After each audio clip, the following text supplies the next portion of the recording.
울산시가 대통령 당선인의 지역 공약을 실제 국정에 반영하기 위해서는 당선인과의 접점을 찾는 게 시급한 과제로 떠올랐습니다.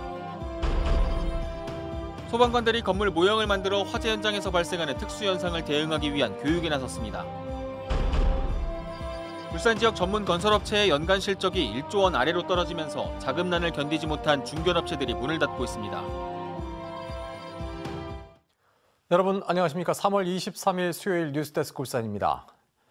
울산시가 대통령 당선인의 지역 공약이 실제 국정에 반영되도록 하기 위한 전략을 찾고 있습니다.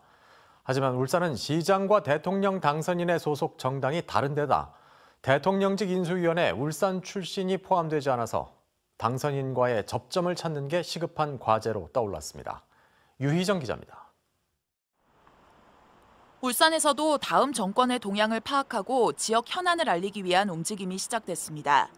울산시는 대통령 당선인의 지역 공약이 실제 국정과제에 반영될 수 있도록 대응 전략을 찾고 있습니다. 대통령 당선인이 울산에 약속한 주된 공약은 도심 항공 모빌리티, 일명 하늘자동차 관련 기술을 연구하는 특구를 조성하고 수소 모빌리티 산업 집적단지를 만들겠다는 내용입니다.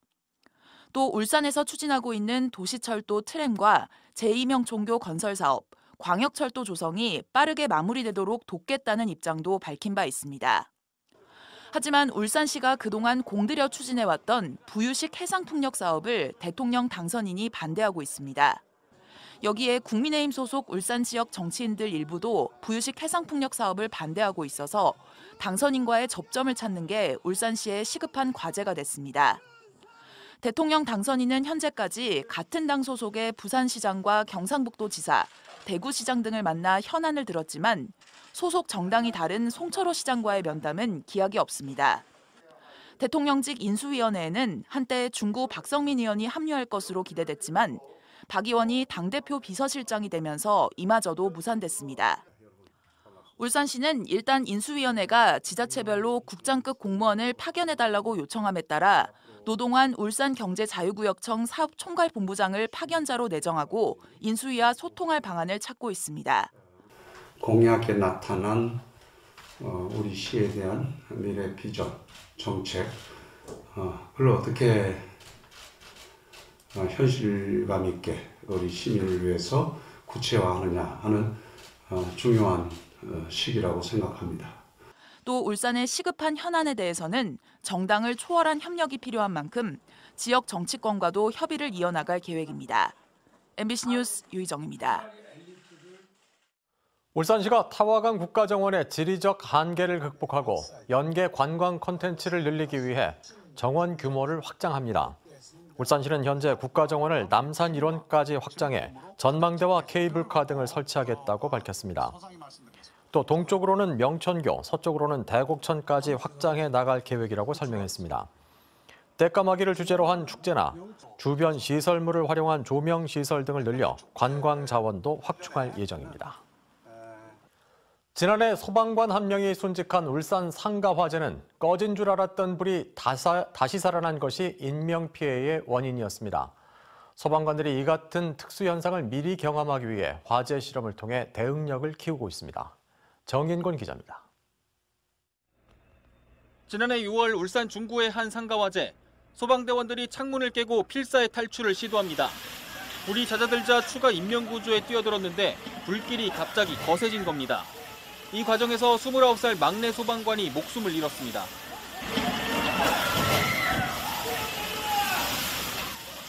당시와 비슷하게 2층 건물을 축소해서 만든 모형으로 화재 실험을 했습니다. 불을 끈 뒤 다시 내부에 조그마한 불씨를 넣자 꺼진 줄 알았던 불이 다시 맹렬히 타오릅니다. 불이 꺼지더라도 내부의 열기와 연소가스가 그대로 남아있기 때문입니다. 내에는 이제 뜨거운 열기로 가득 차 있기 때문에 이제 조그만한 불씨로도 이제 재발화되는 모습을 볼 수 있습니다. 이번에는 닫힌 문을 한 번에 열자 산소가 급격히 유입되며 불길이 폭발적으로 커집니다. 백드래프트 현상입니다. 소방관들은 실제 화재 현장에서 경험하는 화염은 실험보다 100배 이상이라고 설명합니다. 안전을 위협하는 상황에 즉각 대처할 수 있는 능력을 갖추기 위한 훈련으로 플래시오버, 백드래프트 등 소방관에게 위험을 가하는 특수 현상에 대응하는 능력 향상과 안전사고 예방에 도움이 됐다고 생각합니다. 소방당국은 이 같은 훈련을 지속적으로 실시해 현장 대응 능력을 더욱 강화할 계획입니다. MBC 뉴스 정인군입니다. 오늘 울산에서는 코로나19 신규 확진자가 8,362명 발생했습니다. 또 기저질환이 있던 50대 등 2명이 숨져 울산 지역의 코로나19 누적 사망자는 203명까지 늘어났습니다. 한편 울산에서는 오늘 0시 기준으로 인구의 62.2%가 코로나19 백신 3차 접종을 마쳤습니다. 울산 지역 전문 건설업체의 연간 실적이 매년 10% 이상 감소해 지난해에는 전국에서 유일하게 1조 원 아래로 떨어졌습니다.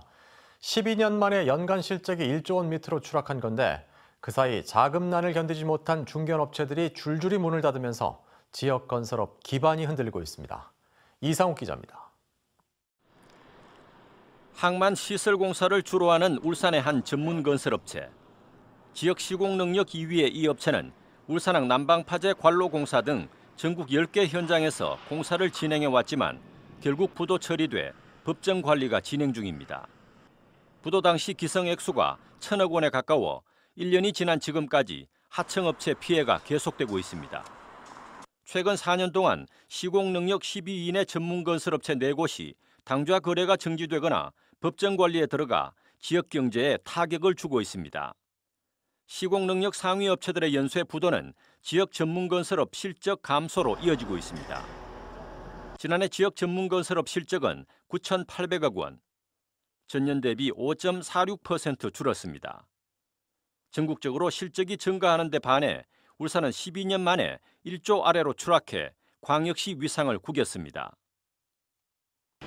최근 3, 4년 동안 주택 공급 물량이 급격히 줄어든 데다 자치단체들이 발주하는 공공발주 물량도 등달아 큰 폭으로 감소한 게 가장 큰 원인으로 꼽힙니다.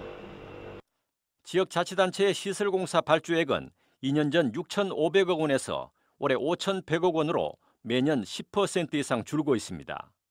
공공공사 발주 시 지금 우리 전문이 부대공사 개념으로 들어가는데 그걸 좀 적극 활용해가지고 전문으로 발주를 할 수 있도록 특히 연간단가, 그다음에 계속적인 장기공사 이런 거는 전문으로 발주를 시했으면 좋겠다.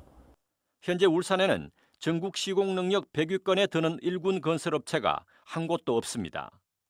지난해 토목 건축 시공 능력 평가에서 지역 건설업체 3곳이 200위권에 간신히 이름을 올렸습니다. 시공 능력이 우수한 종합 건설업체가 없다 보니 대형 공사 수주 확률이 낮고 이 때문에 하도급에 의존하는 전문 건설업체의 일감도 갈수록 줄어들고 있습니다. MBC 뉴스 이상욱입니다. 국민의힘 박대동 전 국회의원이 울산시장 출마 의사를 밝혔습니다.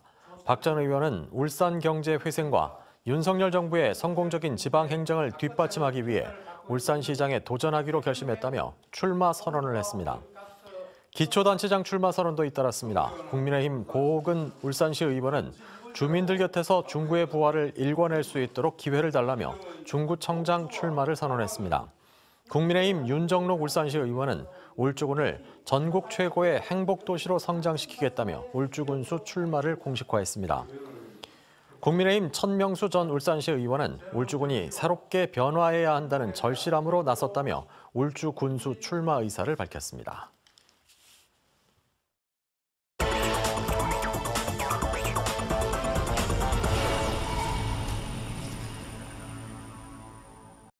울산시는 오늘 국가보훈처를 방문해 울산 출신 독립운동가 박상진 의사 추가 서훈을 위한 공적 조서와 서훈 등급 상향의 염원을 담은 서명부를 전달했습니다. 서명부에는 10만 1,400여 명의 이름이 올랐습니다. 이번에 전달한 공적 조서와 국민 서명부는 오는 광복절 행사 정부 포상 대상자 공적 심사에 반영돼 추가 서훈 여부가 결정될 예정입니다.